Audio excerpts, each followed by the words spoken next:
प्रभु यीशु मसीह के मधुर और जलाली नाम में आज फिर दिनांक 29 दिसंबर दिन बुधवार को हम आप सबका स्वागत करते हैं। आज के दिन के लिए जो वचन है वह लिया गया है फिलिपियों की पत्री उसका पहला अध्याय उसका 6वां पद।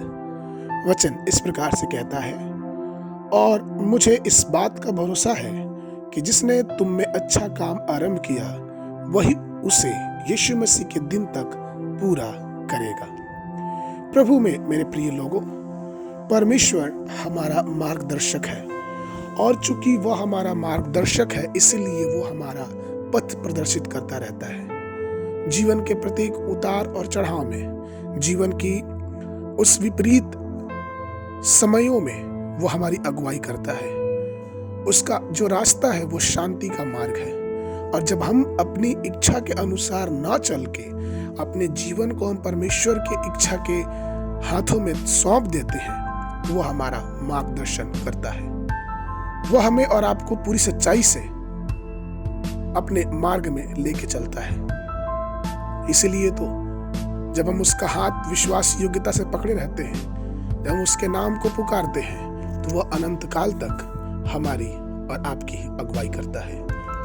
अगर हम एक छोटे बालक के विषय में देखें तो एक छोटा बालक किस प्रकार से अपने पिता का हाथ पकड़ के चलने की तालीम सीखता है, उसके बाद से वो धीरे धीरे वॉकर की सहायता से या फिर छोटी साइकिलों की सहायता से वो उस सीधे खड़े होने सीखता है। फिर वो किस प्रकार से निर्देश पाकर अपने जीवन का संचालन धीरे धीरे करना शुरू करता है, कैसे खाना है, कैसे पीना है, कैसे बैठना है, कैसे चलना है। जब संसारिक पिता एक बालक के लिए इतना चिंतित रह सकता है, तो जरा सोचें कि हमारा वो स्वर्गीय पिता है जिसने हमें और आपको बनाया है, जिसने हमारे जीवन को रचा है, जिसने हमें हमारी माँ के गर्भ में आने से पहले ही जान लिया कि हम क्या है, तो वो क्यों कर हमारी अगुवाई ना करेगा। भजन संगीत 48 उसके 14 पद में वचन इस प्रकार से कहता है, क्योंकि वह परमेश्वर सदा सर्वदा हमारा परमेश्वर है, वह मृत्यु तक हमारी अगुवाई करेगा।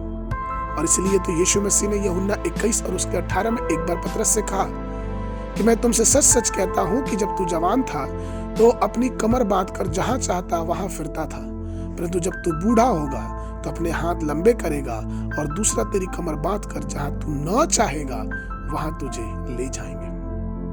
अर्थात पतरस अपनी इच्छा के अनुसार अपनी जवानी में घूम सकता था, वो जो चाहे वो कर सकता था, लेकिन एक समय ऐसा भी आएगा जब लोग उसे ले जाना चाहेंगे। वैसे ही प्रभु मेरे प्रियो, अगर हमारा जीवन पवित्र आत्मा से निर्देशित नहीं है, अगर हमारा जीवन परमेश्वर की आत्मा पवित्र आत्मा के नेतृत्व में नहीं है, तो हमारा और आपका जीवन परमेश्वर के लिए समर्पित नहीं होगा। और चूंकि हमारा और आपका जीवन परमेश्वर के लिए समर्पित नहीं होगा, तो परमेश्वर हमारी और आपके जीवन की अगुवाई कदाचित नहीं करेगा। इसलिए तो वचन कहता है मत्ती 7 और उसके 21 में, जो मुझसे हे प्रभु कहता है उनमें से हर एक स्वर्ग के राज में प्रवेश ना करेगा, परंतु वही जो स्वर्गीय पिता की इच्छा पर चलता, अर्थात जो परमेश्वर की इच्छा उसकी अगुवाई को अपने जीवन में मानकर उसके वचन के अनुसार अपने जीवन को आगे बढ़ाता है। भजन संगीता उसका 139 उसके 24 पद में लिखा है, और देख कि मुझसे कोई बुरी चाल है कि नहीं, और अनंत मार्ग तक मेरी अगुवाई कर। दाऊद यहाँ कहता है कि मेरी अनंत मार्ग तक मेरी अगुवाई कर। फिर भजन उसके 31 और उसके 3 में कहता है, क्योंकि तू मेरे लिए चट्टान और मेरा गढ़ है, इसलिए अपने नाम के निमित्त मेरी अगुवाई कर और मुझे आगे ले चल।